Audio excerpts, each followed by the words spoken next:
Rebeca Valderraín Vera nació en Comalcalco, Tabasco, en el sureste de México, y durante décadas el mundo entero la conoció por otro nombre, Laura León, la Tesorito. Una mujer que construyó un imperio artístico con sus propias manos, desde cero, desde un pueblo del trópico mexicano hasta las mansiones de Star Island en Miami. Y luego lo perdió todo, no por un escándalo, no por un rival poderoso, no por una conspiración de la industria. Lo perdió porque el éxito, cuando llega demasiado rápido y demasiado grande, tiene una manera de destruirte desde adentro que ninguna cámara logra capturar. Esta es esa historia, y nadie se ha atrevido a contarla completa. Su primera aparición frente a una cámara no fue en un estudio de grabación ni en un foro de Televisa.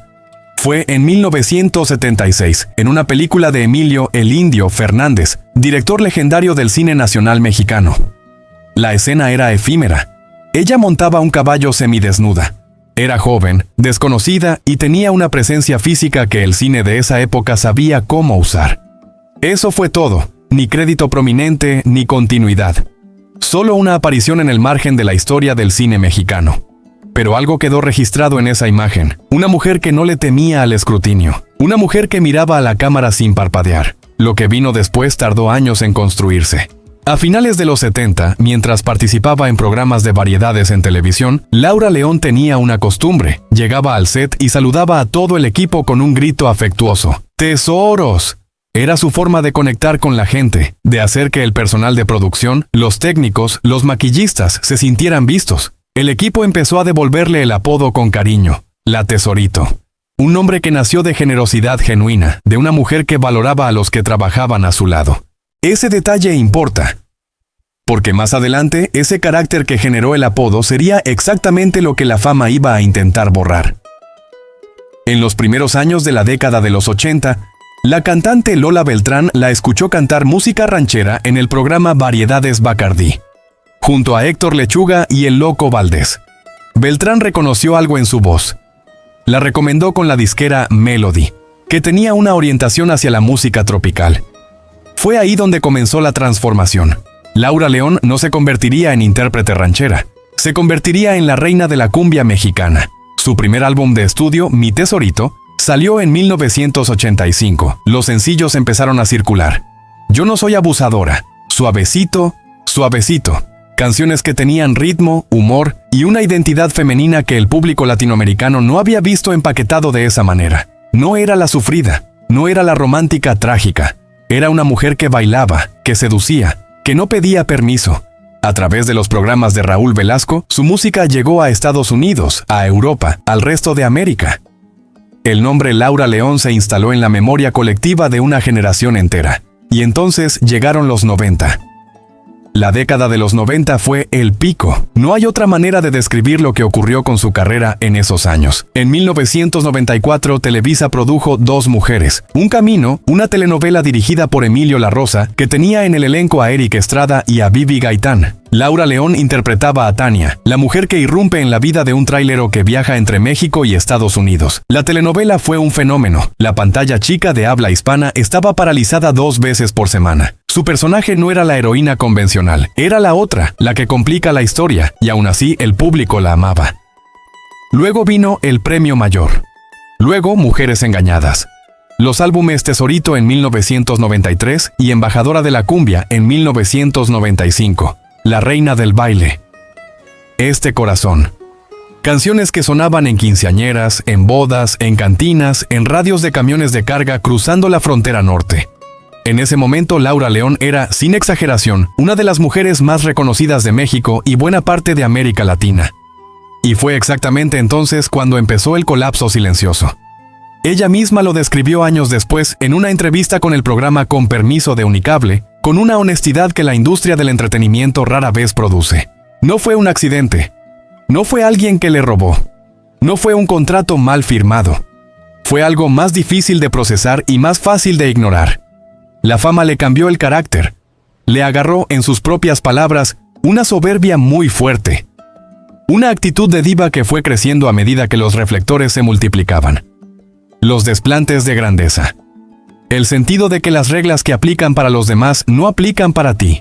La certeza, progresivamente irracional, de que el dinero que entra seguirá entrando para siempre porque eres Laura León. La Tesorito y El Mundo Te Adora. Se fue a Miami, compró una casa allí. Una propiedad lujosa, preciosa según sus propias palabras, pero eso no fue suficiente. Visitó a unos amigos que vivían en Star Island, el vecindario exclusivo donde habitan celebridades y magnates en las islas de Biscayne Bay. Sus amigos habían mandado a instalar unos pisos importados de Italia, un material llamado ala de mosca. A Laura León le parecieron los pisos más hermosos que había visto en su vida. Y tomó una decisión que, en retrospectiva, resume todo lo que estaba pasando en esa etapa de su vida. Mandó quitar los pisos que ya tenía en su casa de Miami para instalar los pisos italianos. Reformó la cocina para convertirla en algo de revista. Una cocina de última tecnología, automatizada, de esas que según ella casi hablaban.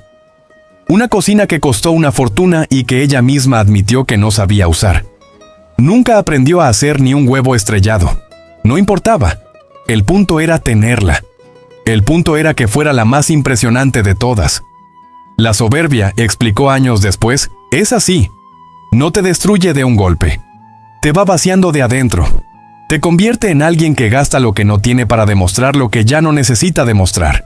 Perdió las propiedades, perdió la casa de Miami, perdió los activos que una carrera de más de una década construyendo peldaño a peldaño habían acumulado. Empecé a hacer tonterías, dijo sin rodeos. Perdí todo. 3 palabras, sin dramatismo añadido. Sin víctimas secundarias a quienes culpar. Laura León se sentó frente a una cámara y dijo, perdí todo y fui yo quien lo perdió.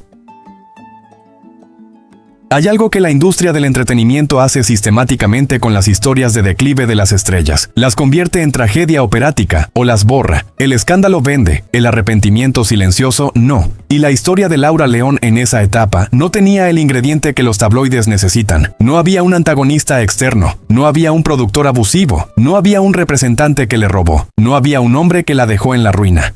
Había una mujer que ganó muchísimo dinero, que lo administró mal, que dejó que la imagen que proyectaba al mundo le costara más de lo que podía sostener. Esa historia no tiene a quién señalar, y por eso nadie la cuenta. Mientras todo eso ocurría en el plano financiero, su vida personal atravesaba su propio conjunto de pérdidas. Laura León se había casado muy joven. Tenía 16 años cuando conoció a Daniel Santalucía en el Hipódromo de las Américas.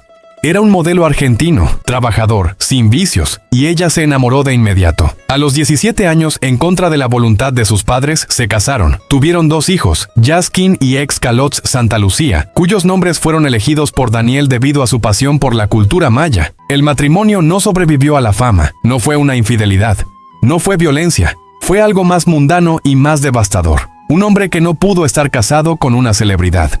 Según la propia Laura León, cuando regresó de una filmación en la que tuvo que montar a caballo semidesnuda, una escena que ella consideró que no constituía una falta grave dado que era trabajo, encontró que Daniel ya tenía todos los papeles del divorcio listos. Sin discusiones previas, sin una conversación definitiva. Los papeles estaban sobre la mesa. El matrimonio había terminado. Santalucía se fue. Se volvió a casar.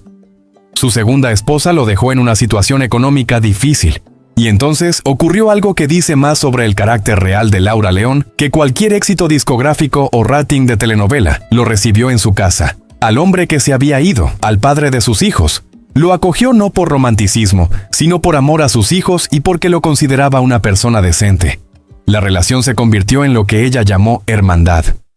Nunca nos hizo daño, siempre estuvo para protegernos, declaró.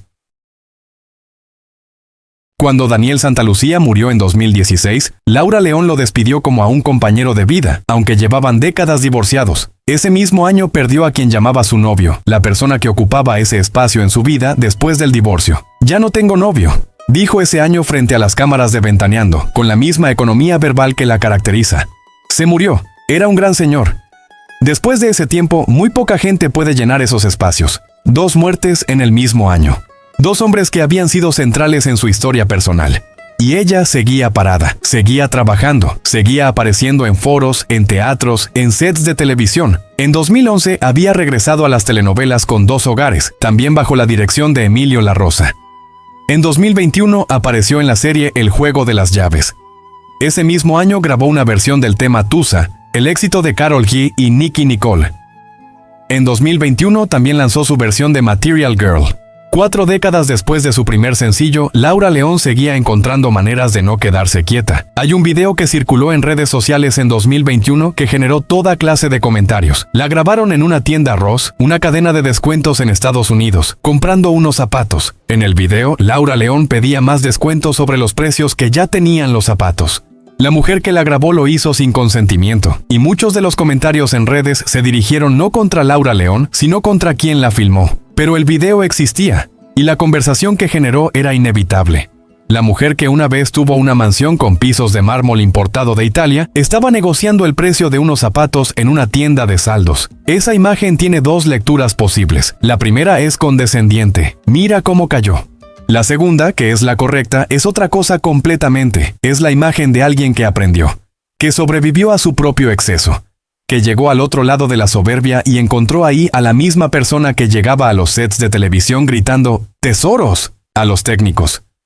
Ella misma en 2023 habló de la muerte de varios colegas con una claridad poco usual para alguien del espectáculo. Dijo que ya tenía su testamento listo. Dijo que no estaba preocupada por dejar una gran herencia porque, bromeó, «Solo les dejaré deudas a sus hijos». Y luego dijo algo que resume con precisión lo que 40 y tantos años de carrera y colapso y reconstrucción le habían dejado. Ya no sirven para nada los bienes materiales. No se lleva uno nada más que la satisfacción de tener nuestra gente querida a nuestro lado. La maldición de la Tesorito no fue una maldición en el sentido que los tabloides usan esa palabra. No hubo pacto oscuro, no hubo traición de un productor sin escrúpulos, no hubo un secreto enterrado que explique el declive. La maldición fue la misma que persigue a casi todos los que alcanzan ese nivel de fama, en ese momento específico del entretenimiento latinoamericano. La industria te construye una imagen, te paga para sostenerla, y nadie te enseña qué hacer cuando el costo de mantener esa imagen supera lo que puedes pagar. Laura León construyó su nombre, construyó su apodo, construyó su público, y cuando la maquinaria que la rodeaba le falló, cuando la soberbia le cobró sus facturas, cuando las propiedades desaparecieron y los hombres que amó se fueron uno tras otro, ella hizo lo único que había hecho desde los 16 años. Siguió de pie. Siguió trabajando. Siguió llegando a los sets y diciéndole a la gente que la rodeaba que eran sus tesoros. Eso es lo que nadie se atreve a filmar. No el colapso, la reconstrucción. El costo real de volver a ser la persona que eras antes de que el mundo te dijera que eras invencible.